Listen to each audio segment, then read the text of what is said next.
A Euro game with an unusual look that is centered around food and takes up a lot of table space. Usually it's a recipe for disaster, but Food Chain Magnate has made a name for itself in the board game world. It has received high praise from a lot of content creators, and the game holds the number 34 spot at the BGG ranking. Are we joining the fray, or do we have a different opinion? I guess you'll have to wait and see, so let's go!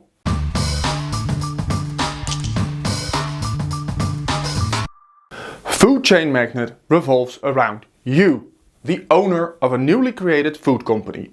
In a small town, you have set up shop with some other people and are competing to serve the residents of this tiny town. You can only serve houses that are connected to you via the road.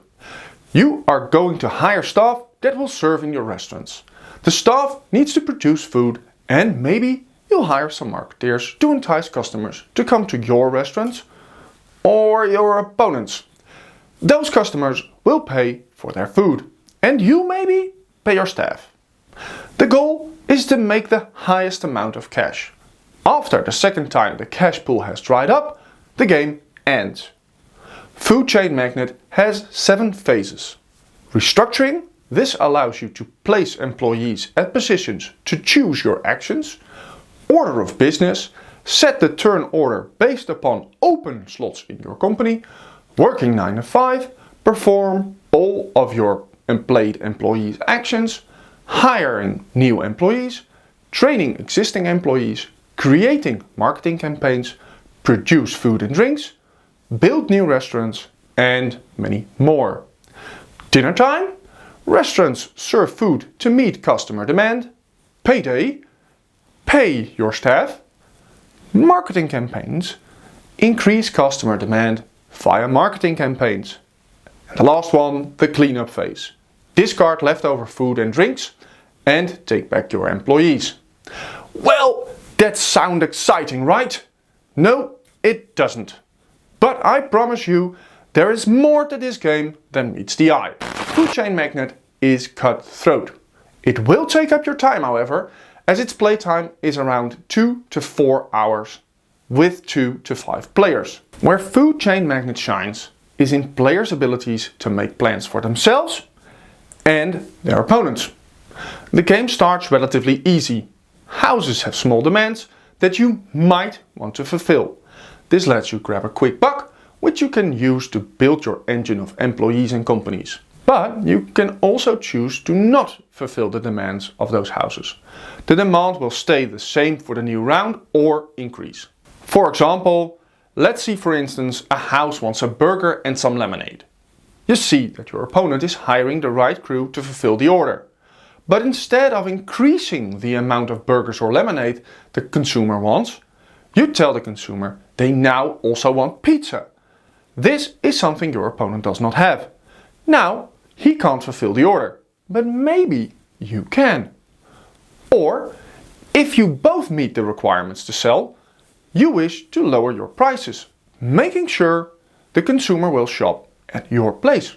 Food Chain Magnate is filled with opportunities that let you ruin other players' turns. Just focusing on staff and not on board presence is an easy mistake to make. The game will constantly try to let you make hard choices. Do I train my crew so I can produce more next turn? Or will the demand of the consumers be fulfilled and leave me empty-handed? You can try to build the best engine, but if you don't watch the other players, you'll be done for. Where the original board game was made up of cardboard and wood, now you have the ability to upgrade your components to plastic. One of our almost sacred demands in the board gaming world when dealing with cardboard is having it dual layered. In this campaign we are in for a treat. Via the new campaign on Gamefound, a lot of components have been upgraded this way. One of our biggest complaints with the original game is the amount of table space the game took up when forming the market with employees. This took up almost 30%, if not more, of your table space. Now they formed an employee organizer and storage tray that immediately reduces the required table space to just this small section. In Food Chain Magnate you can also acquire milestones. And in this campaign they made a 3-layered tray that helps you store these milestones. This is also a good way to help clean up the board game table. In this campaign on Gamefound of Food Chain Magnate, you'll be spending at least €195 excluding VAT for EU backers and excluding shipping costs. I am not sure if I'll be backing this campaign. I believe Food Chain Magnate is a good game, and in this campaign the game has improved. Looking at the retail prices of Food Chain Magnate in our local gaming stores, however, you can see that the prices are between 85 and €79. For this campaign, you'll be paying almost double that price. Now, if you're going all in, you'll be spending at least €299.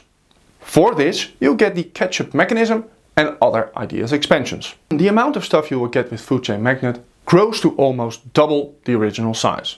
It creates new foods and added rules about consumer preferences, new consumer buildings that operate differently, extra map tiles, the ability to build your own roads, new milestones, and the ability to play with 6 players, and many more. The most important question that I keep asking myself is, do I need these expansions? How many times do I reasonably believe that I will get Food Chain Magnate to my table? Though I believe most of my gaming group will eat this game for breakfast, there are many more games in my collection that also need to be played. I believe Food Chain Magnate will make it to the table at least a couple of times a year. But with the expansions come new rules that make it less easy to play, and thus I don't think they will get as many times to the table as well. On the other hand, I do believe it could be fun to have at least some extra types of foods and drinks added to the game to mix up things. So content-wise, I'm still not 100% sure, but the pricing of the expansions helps make up my mind. I am not paying €300 excluding VAT and shipping for a game with expansions that might never make it to the table. Where do I draw the line?